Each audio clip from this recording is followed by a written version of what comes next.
combo, you have a great ball carrier. Pick up the Orianna. It's a little bit more fun than, than the Azir, I think. Is it really? I'm a little bit biased because I know you like. I was like Orianna. A two-trick with Orianna, but yeah, I mean it's great into the matchup as well. Oh, it's really good. To the Rise, like it's just perfect, and I'm, you know, Fred and Brienne are just wishing that we were maybe 1 or 2 years in the future where we'll have 6 or 7 bans, if that ever happens. Because then they could have banned away the Orianna. Was a pretty obvious one that was coming. Yeah. It works really nicely.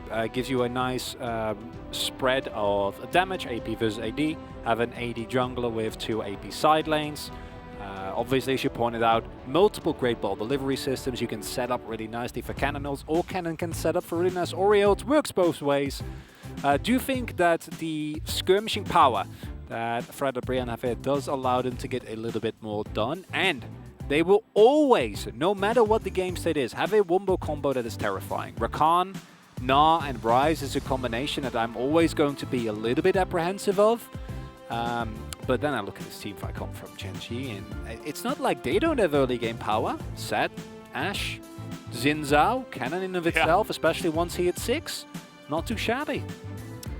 Should be fun. I'm expecting a little bit more fireworks in this game. I'm hoping for it. I'm trying to will it into existence by saying this, and maybe it'll happen. Maybe it won't. We're going into game 2. And otherwise, we can reminisce about the wonderful things that Fred and Brienne has brought us this year. You know, because they have actually been a team that has been the source of a lot of our greatest upsets of the year. Absolutely. They took down Damwon-Kia. That was the first big one at the beginning of summer. Everybody was like, this isn't supposed to happen to Damwon-Kia. Yeah, but I think because they did it in spring as well, right?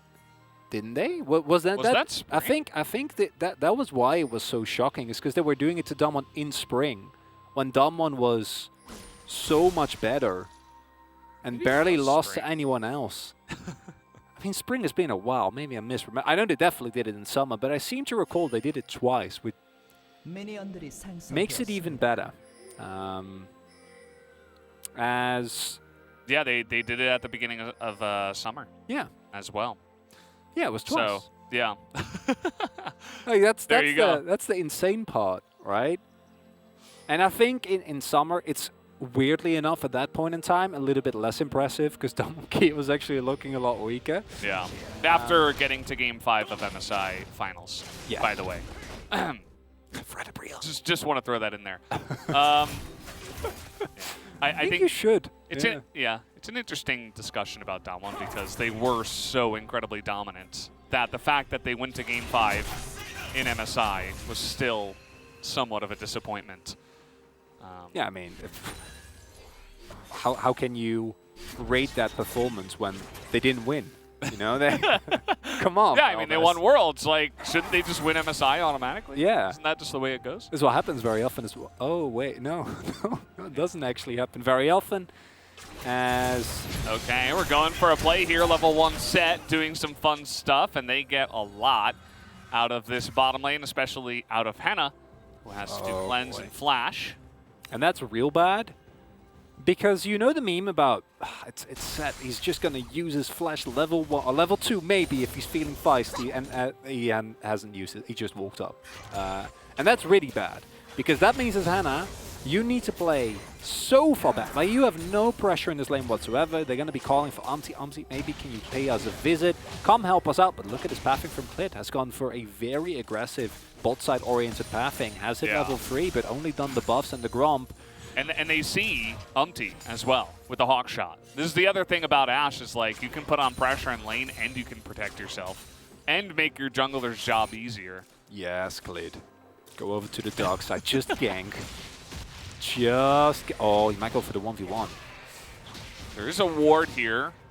Nah, gonna just go for Scuttle. That's a lot of. This is now not great anymore because now he's lost a lot of farming time and he's going to be considerably behind in his clear. So it's an attempt to take a risk there by Clit, and it doesn't quite work out.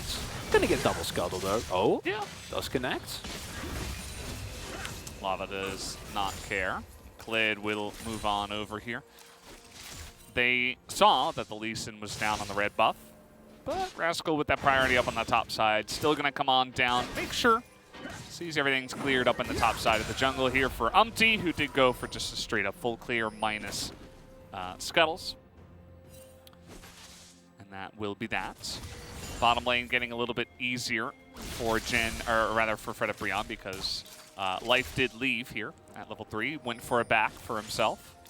We actually have less action than in game number 1 because we don't have the dive. True. So far. It can still turn around. And honestly, when level 6 is hit with these two compositions, I expect that to be a lot of fireworks.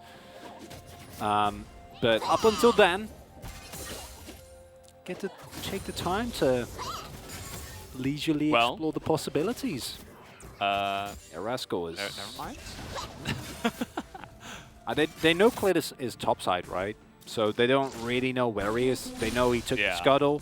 But if he backs, then there might be a window there. If he didn't back and he's sitting in the brush on topside waiting for a gank from Umpty to counter, then you're in deep, deep trouble. Cleared. So he's going to be able to do a full clear. He got the double crab as well, and it works out quite nicely, right? Now going to be able to also clear his Grump, then back, have a great first buy, and then his jungle camps will be synchronized yet again if there's no playmaking opportunity. So able to, in the end, just be fine as he will be making his way down bot side again.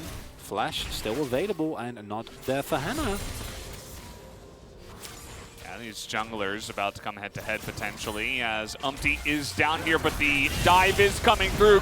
Life with the great base breaker, but with the teleport coming in, you see that Gen G cannot further commit, and that's just going to be a failed dive here. Great response from Fredabreon, and they will pick up the first blood in the bottom lane. And that is just awkward timing there, because Klid was a second away from spotting Umpty there. And if you know Umpty is there, that play never gets made. You know that the teleport is available from Lava. But must have made a misread on where Umpty and he can see, like, you feel safe because you placed the ward down there, right? Like, Klid just walked there, but the moment that Lee shows up, you see Klid, Ruler, immediately disengage from the play. Teleport as well does get forced. And with that exhaust, no opportunity to maybe get the kill and then still get out, just sacrifice life to try and get a 1-for-1. Yeah. And that is going to be an early gold lead here for Fredabreon, with the kill also being picked up by Lee. So Umpty going to be able to skirmish the rest of his team, hopefully, into more leads around the map. Yeah. BDD was waiting to potentially teleport down to the bottom side. He could have easily matched Lava's teleport, but as you mentioned, by the time they saw Umpty, they just called off the whole play. They were like, nope, okay. Unfortunate, but, you know, just going to have to take a loss on this one. BDD holds on to his teleport, though, so see if maybe he can make some plays elsewhere on the map. Yeah, just cut your losses. I'm not 100% sure. I think he was still level 5 as well, which, of course, also influences it. Not 100% sure. It might have just been 6, but in that case, there is no window. Even with 6, you know, it's a bit of a strenuous one. And I love that response there from Fredabreon, because it is also what I feel like was kind of lacking in game number 1, where it was Gen G, admittedly, not making that many moves, but the moves they were making weren't really ever getting answered. Felt like Fredabreon was just sitting there and then getting punched, and they were like, okay. And then not a lot going on, unfortunately. So a nice early game gold lead, but top lane, of course, going great for Rascal. He's been having the 1v1 experience of a lifetime, and as Canon into now, you can be very happy about that. Yeah, he's just doing his thing up there. Hoya once again, forever alone. Not really having much fun by himself. Although Umpty did, you know, he showed his face one time. He didn't actually go for anything. But it is what it is for the top laner, Fredabreon. Gen G able to pick up that Cloud Drake. Like, just clear that ward. Come on, Umpty. You know you want to. Yeah, well, you see that? I mean, there's no teleport here for Lava. He is going to Realm Warp his way into the lane to get a little bit closer to clear out the wave. We do have the Rakan coming up here. Oh, no Mega Bar available, and there are all the ultimates for Gen G. I don't think you can contest this as Fredabreon. Lava is going very far forward. Really wants to take this one as Life is going to get engaged, but so is Lava as in they go onto him, and the Wombo Combo comes through. That final Q from Rascal will finish off the Rise. And that should be enough for Gen G to secure this objective. Although I think it did get leashed, so they will have to start this one up again. Do you think that's fine? The only slightly worrying thing is that Hoya can now build a Mega Gnar bar, but shouldn't be the end of the world. Everyone is now going up, and there is still a Slicing Maelstrom. I don't know if you can do this for the Brion. Yeah, I mean, Rakan's not even level 6. That's a really nice ultimate onto life. He is just barely going to walk away from that one. And even if you do get life, not 100% sure if you would actually commit to that with the Rift Herald so low. So everybody on Fred Brion comes up. They're not able to get anything done, and they even lose one of their players for it. So Gen G in a pretty good spot, able to take that Rift Herald. And while I like the idea from the play for Fred Brion to not give up objectives for free, you can also argue that maybe they should have looked to just cut their losses, shove in, get a plate or two, and then you can kind of offset, because I think this initial contest, while somewhat greedy, can maybe work out. But once Lava is gone, I think you just let it go. Keep Hannah in that bot side, just let him shove it out, right? He's Varus, he has great wave clear, can try and get as much damage in there as you possibly can, and still threaten a little bit, but not actually try and look for a play there, because unfortunately with Gen G's positioning there, as well as the fact that Slicing Maelstrom from Kenna was still available, means that it's so hard for you to make a play. Yeah, it absolutely was. And it's a lot of time spent by Fred Brion up on the top side of the map, not really getting too much done by the end of the play, regardless of the idea. As you see, they are invading now. They're going to get some vision down, but that is about it. Not looking for a dive at this point in time. Things will just continue on. The gold's even for now, but of course Glid is holding on to that Rift Herald, so might look for some plays, as 0 plays have gone down so far in 11 minutes, Chronicler. Why are you saying it so chipper about this? Are you trying to incite a response from me? Because it's working. Stating the, it's the state of the game at this point in time. You're not wrong. It is... Henna got pretty close down there, not going to lie. Almost got the plate. This one up in the top side too, Hoya, yeah. A little bit of minion chip damage onto that one. It's a worrying state of that one plate, you know? It is something that... Fred Brion, is this really what you want your game to be? No plates at all. Then again, the same can be said for Gen G. Also no plates. So at least they're not taking plates together. Yeah. Which makes it... a team game. Oh. The two teams.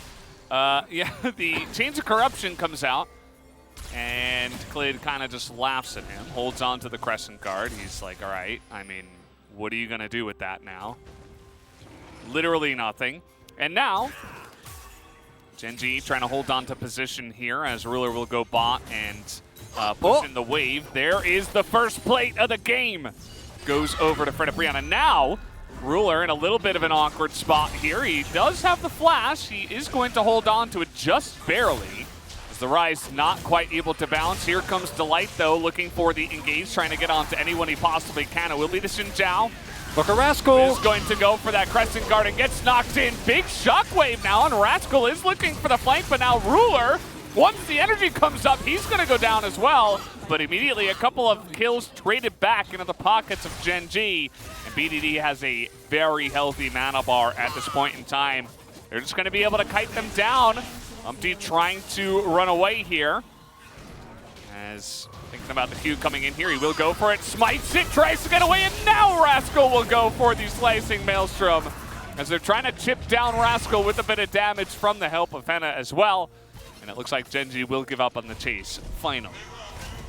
And it took a while there. With Ruler already that low, it is a hard one to play out from Gen G. Also, whereas Hoya teleported right into the middle of the fight, took a lot longer for Rascal to actually show up. When he did, it was beautiful. Unlike this Rift Herald that was very close to timeout, will be able, I think, to pick up a play or two.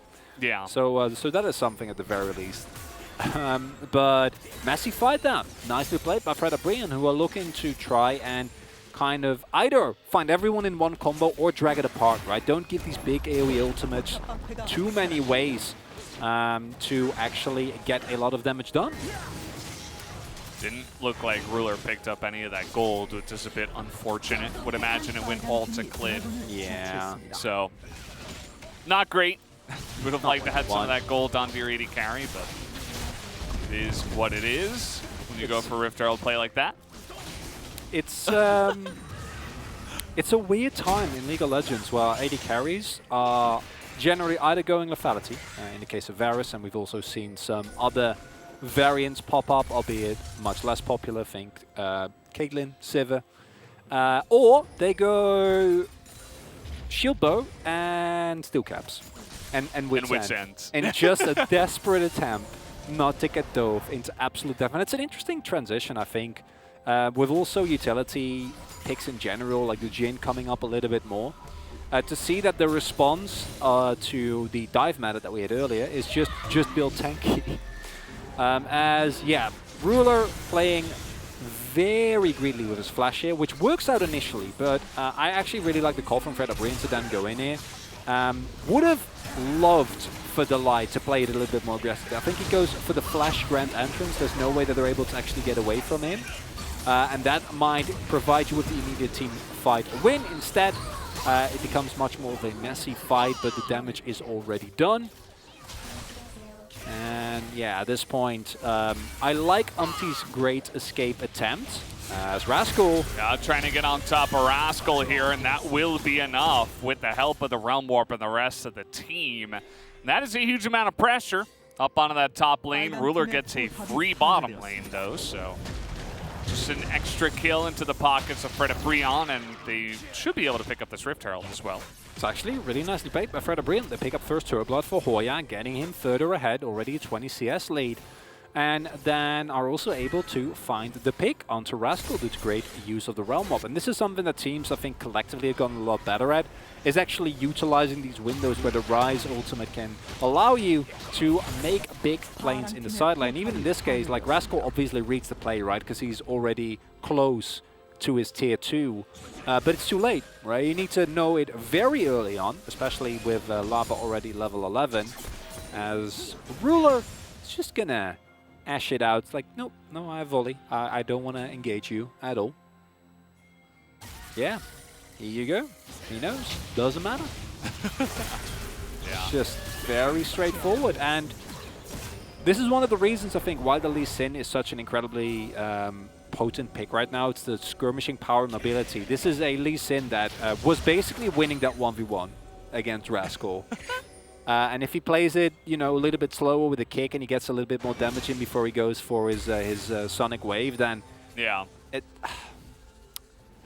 then he's probably fine, which says a lot about the strength of the Bruiser itemization that we have at the moment. And also, of course, about Cannon's team fighting prowess, but when it comes to just straight up all-in 1v1s, not the strongest champion. Yeah. As long as it's a 1v1, maybe you can get something going if you're able to chip them down a little bit first. Yeah. If it's 3v1. Generally not what you want. Yeah, not going to have a fun time, unless maybe you're Nuggery, but that's a different story. So point. Yeah. On the table. And it's Infernal, so both these teams going to be heavily trying to make their way onto this objective. Umti just hanging out in the pit for now. Not a bad idea. You can always hop out if you need to, as long as you have a ward or an ally nearby. Let's see how fredabrean react to this. How much pressure they'll put onto this. Really nice Everfrost. It might not save him, though. He has to flash to get away from that one. But now Ruler's all alone here. He does have life nearby, and the damage is not enough. Ruler will have to flash away to get to safety. But now shield bow's down, his flash is down. Hoya doesn't even have to teleport. He's getting another free turret up here in the top lane while this is all going down. And the timing here is really important, because that pick on Ruler might have felt bad, but I'm pretty sure that Gen G still would have been able to contest the Drake. But now, you're in a situation, and I love the immediate response, because what do? Now they send BDD to the top lane, right? He's the one who's now going to answer Hoya, because he still has his teleport available. But this limits the opportunity for Gen G to be flexible in who they want to put in which lane. And two summoners are going to be down, and into a Nod that still has his ultimate available. Getting the cleanse and the flash is so huge, not to speak of the Rakan, of the chains, of the CC that Rise provides. So now all of a sudden, the store point fight a lot harder to get for Gen G, and loving the play from Fred. Very aggressive, very proactive here in this setup for the possible store point. Yeah, just feels like maybe Edgar, maybe a bunch of the players on the team have really just identified what they want to do with this composition. And it's been the name of the game from minute one. I suppose maybe they could have been a little bit more aggressive earlier on, but other than that, they've had an identity. They've been making it work so far. This Infernal should go over to them. Yep, they're not able to get in range, but here comes the slicing Maelstrom. It is going to be exhausted, and immediately Klid's getting low. Rascal has to go into a stopwatch. He's going to go down, and Umpty not even going to get traded for it. You see the shield on the life here. He has to flash away, and Fred very much in control of this game. They pick up the Infernal, and they are running with it. Some jumbled calls there from Gen G, because while Rask was like, go, go, go in, he gets immediately exhausted. So a lot of the damage that the cannon normally provides, not relevant at all. The kicker is, Bruno can't really walk up because he doesn't have a summoner, so then it comes down to BDD. But it felt to me like BDD was saying, guys, they got the Drake, we're trying to fight desperately here for an objective that isn't there anymore, and it doesn't really work out, because look here, right? Like, BDD is so far back and doesn't ever get into a good opportunity to use the ultimate. Bruno isn't even there either. And clearly, not everyone on Gen G on the same page, and now you're kind of forced into this half fight. Life has to expand his flash as well, and it's not the end of the world, but it's exactly the type of cracks that are now starting to show for a Gen G that has a lot riding on this match for Fred. Yeah. Might be the final match, might not be, you know, maybe we're going to game number 3. But for them, there's no pressure. There is just, see what we can get here. Yeah, I mean, again, the only pressure for some of these teams that are, you know, this is going to be their last series. The players want to perform as well as possible, try to give themselves a good chance of potential contract negotiations for next year and stuff like that. But other than that, they're playing for pride, you know. And as you mentioned, there's zero pressure, basically, outside of that. They're just trying to play their best. And Gen G, they saw it happen yesterday to Live Sandbox. They don't want to live out that curse from what we saw from that matchup. Feels like the curse of Live Sandbox from spring. Definitely do not want to see that again. And yeah, I mean, Gen G aren't out of this game, but again, it's, you know, game 1 was so smooth. There wasn't really much action, but it was all Gen G all the way. And now all of a sudden, it's like, well, what happened? Like, how did you get behind here in game 2 after a pretty good start? And I'm incredibly impressed with Hoya's pressure on this knob. Because you might look at the 0-0-0 and go, well, yeah, he hasn't done anything yet, right? But it's a really good example of how KDAs don't always tell the full story, except Umpty being amazing. He is. Unless you have like a 6 KDA, then you're like really cool, right? Yeah. Well, I mean, obviously, it's all that matters. Yeah, you know? I mean, if you check my OPGG, right, like 20% win rate, but 6 KDA. Yeah, it's what matters. You know? Yeah, yeah. Anyway. The key thing of what Hoya is doing here consistently is drawing pressure to himself. And I mean, we also saw him force a bunch of summoners on multiple members of Gen G repeatedly. But I think that's one of the main reasons why Gen G, unlike the last game, don't feel like they're in control of this game. Because they don't have a very clear answer.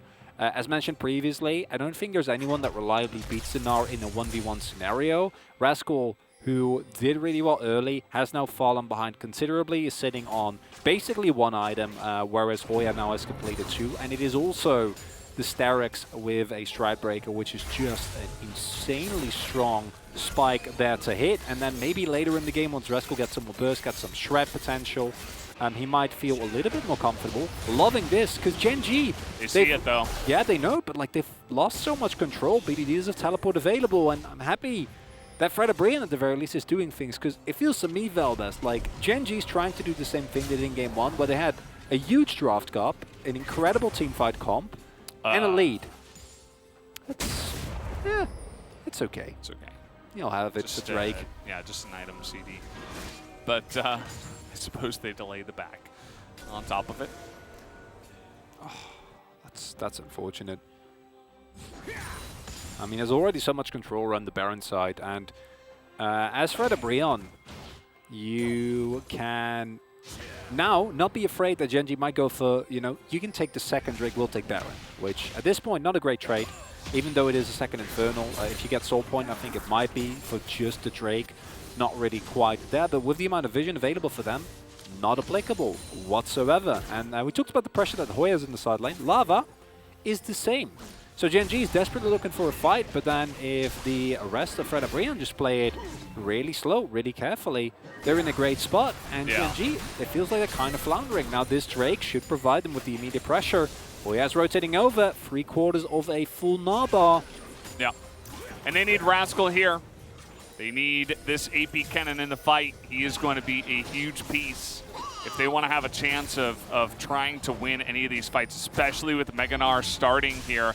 The Gnar Boomerang starts up the Infernal on the backswing. Not 100% sure if that was on purpose, but it looked cool.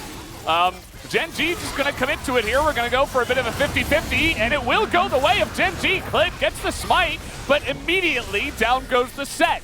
So Gen G say we just got to get the hell out of here. The flashes will come. And it looks like Clit is going to be in a bit of trouble. He's trying to charge away onto some minions. He actually does have the Orianna there. And that wrap around the wall is too much for Bro to catch up. So Gen G, they sneak away the Infernal and they get away with most of their lives. And now the real question is, can Fred Brian make a play on Baron, or are they just going to shove in mid, maybe get some damage on the turret, but not get a lot more? Because they do have okay vision control. There's no vision. There is the Realm Warp. I'm loving this play. Try and get as much out as you can, Fred Brian. And there is vision, so they do know. But question is, you know, do they care? All 5 members of Gen G are coming in, and life is available. He's got his flash.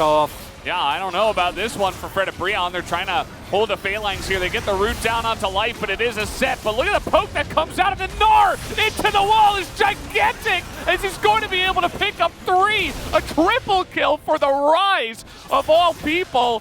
And now Ruler is left all alone here in the jungle. No way for him to get away. Only BDD lives, and the turn is perfect from Fred and Brian, and they will get this Baron.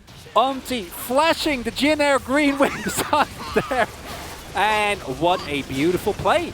Because Fred and Brian, they know the moment that we start this Baron, I don't even think they necessarily wanted to. They just want Gen G to run into them. They were more than ready for it, and the turn is just beautiful. Hoya getting that 3-man knockup. Delight jumping into extended, and then Lava says, thank you very much. Everyone lined up. Let's knock him down. And now this feels like a really hard game. And just look at this play from Hoya. That'll win you a team fight. Yeah.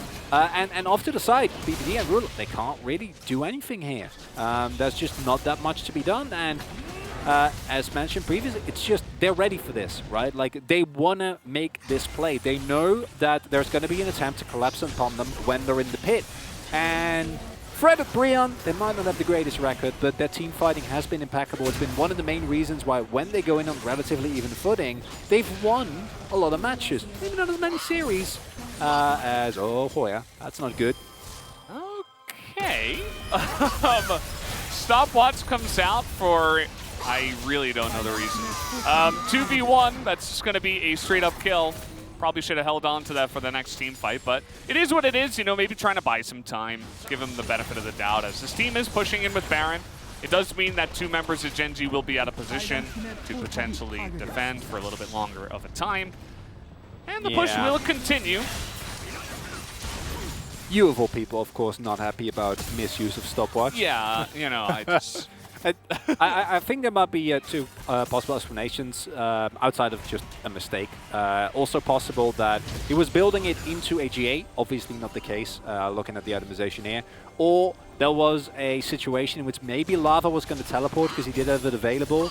And if you know the positions of everyone else on Gen G, that might work out. You can actually win that 2v2, although it's not very likely. Because imagine a Rise here, right? Like, Hoya is still relatively tanky, but... The Rise is pretty huge, though, so... Yeah, no, that's what I mean. Like, if Lava teleports in, like, maybe there's a way, right, for them to win that. For sure. But he doesn't, so then it just looks kind of silly. Has now sold it. And Gen G, holding on. 1 minute. Baron buff will be timed out. You have no map control, so I think this one is definitely not happening. But the next one in 6 minutes, that's the one you need. That's the one you want to get. Unless Fred and Brian somehow massively drop the ball here, but do not expect that to happen, as that is a fed Hannah. We haven't really talked about Hannah at all yet, because he's been very low-key. But I think this is where you want to be as lethality Farish. You're like, yeah, I'm not the target. You need to go for Rise. And then you just stand there and keep shooting arrows. Yeah. It's one of the... I remember when we had so many dive comps picked and teams would still pick Varus into it. And I was like, what is going on? But actually, they would pick a bunch of dive themselves. And it's like, well, if we get ahead, there's so many other problems for the enemy team to deal with that it just creates space naturally for the squishy backline. And we're definitely seeing a little bit of that here. He has been very consistent with his piercing arrows. Oh, Gen G, are they looking to contest? They really are. Oh, no. I don't know about that one. Life's got a interesting angle. He's actually considering getting in on this one, but we saw this before. I mean, the Rise is infinite lockdown, and now we're at the Wellmore coming in. Everybody else on the side of Gen G is just going to get caught. Fred and Brian immediately call their bluff and say, what are you doing here? And they will absolutely knock him down. Looking for Clit as well. Want to get this jungler 100% out before they do go for this objective. That looks like he should be going down eventually here. Yeah, I was like, is he going to ult or flash and like try to extend it? No. And this is, what we're seeing here is the reason why Gen G is having such a rough round 2. There is no reason for you to contest. This is not a Drake that is going to give your opponent soul or even soul point. You are a considerably far amount behind in terms of gold, in terms of current itemization and finishes, and there's just no need. And then the execution, if that's great, then you can excuse that, right? If there's a really good angle, but it just feels like desperation. Look at the ultimate that's going to come through from BDD. It's nothing but that. They're not grouped up, you know? If this is a situation where Life finds 3 people and gets them together and you get your wombo combo, but Cannon isn't even here, because Gen G immediately realized, oh no, we've made a mistake, right? We should have not gone for this. And with the lack of vision on the bot side jungle, you can't really make a play. You don't have enough information to know where your opponents are. And it is now, instead of just giving over a second Drake, which is not great, but you know, it's not the end of the world, you give over 3 kills for free. Yeah, and now it's an 8,000 gold lead. So yep. Actually, 9,000 when I do look at it. And it's pretty rough at this point in time. I mean, we've seen 2 engages in a row as well, where Life is trying to be a frontline, trying to be a ball carrier, trying to get things going for his team. He runs straight into the 2-second route from the Rise, into immediately Everfrost comes in, into Chains of Corruption, into Rakan, Gnar. Like, if anyone is running straight at Fred and Brian, the Rise just laughs at you as he roots you for like 8,000 seconds. I don't envy Life's position here, because this is also somewhat the reality of Gen G's composition when you have no map control. If you're slightly behind, you can still be fine if you have any wards, any flanking capabilities. But what's happened here is they don't have any option for flanks, because Fred and Brian don't leave any wards open, or there's no opportunity rather to get deep wards. And they have vision everywhere. So even if they walk up, Rascal can never find an opportunity. And then you look at the Gen G comp, and beside an arrow, what do you do to start a fight? Not a lot. And that can't happen because Fred and Brian's side lane pressure is insane. Both Hoya and Lava are unanswerable threats in that side lane. So it's understandable what's happening here with Gen G, considering that they need to do something. It's just when they choose to actually go for the plays that I think is not quite the call, you know. And I know we give Gen G a lot of flack for just sitting in base and scaling and trying to make it work that way. But in this case, you actually need to do that because Fred and Brian are playing incredible. Hoya sitting there as well. And you see the damage that they have even with just 2 people on the Baron. Look at Clit. He's like, do I go in? I don't think so. And now we have Meganar up on the top side. You need to turn tail and run as fast as you possibly can because Hoya's angry and we have teleport in the top side. You could just delay their backs and try to 4v5 push them away and maybe even take an inhibitor here as Lava. It's really well played from Fred and Brian, and with how far ahead they are. And now also finishing the Ghost Blade. That's not an item I've seen in a really long time. But it does make sense, because as mentioned previously, I think Gen G's engage is relatively lackluster, and if you're able to just kite away from it, kite back, use that Ghost Blade passive, especially when you use the active as well and you have your Swifties available, you're very speedy. And you're also, again, you're not really the threat. You're one of the threats, but not the biggest one. Gen G looking to try and pick someone off, but I gotta say, Fred and Brian are making a strong case for this not quite yet being the final game yet, with an immense lead. Really nice to play teamfights as there is live. Finally, we have a flank. Meganar, though, is available, and immediately Gen Z are like, actually, no. Actually, never mind. We were just kidding. Please don't hit me. Yeah, Fred and Brian just, they continue with their Baron push.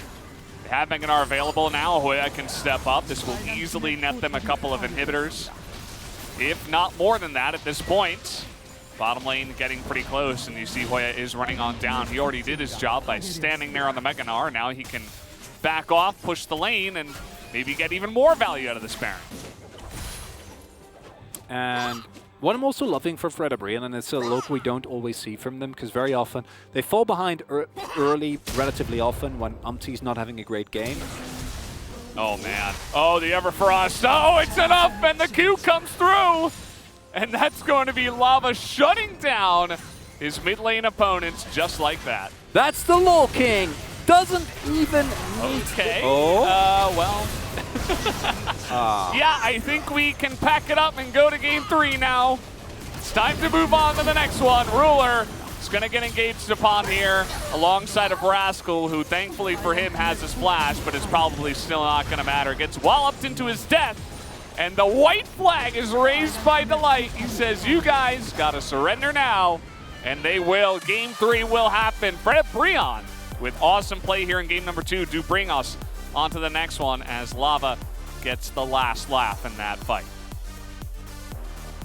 And Lava had been reaping the rewards of the beautiful setup of his team for the entirety of that game. And again, it's Fred and Brian really nicely using, once they are in a game where they're not considerably behind, and if a team fight that can actually, or a comp rather, that can actually do things around the map, a big step up from the last comp that didn't really achieve all that much in the limited window that they had available to them, then these players come to life so much more. Hoya on a comfort pick, he was left completely alone.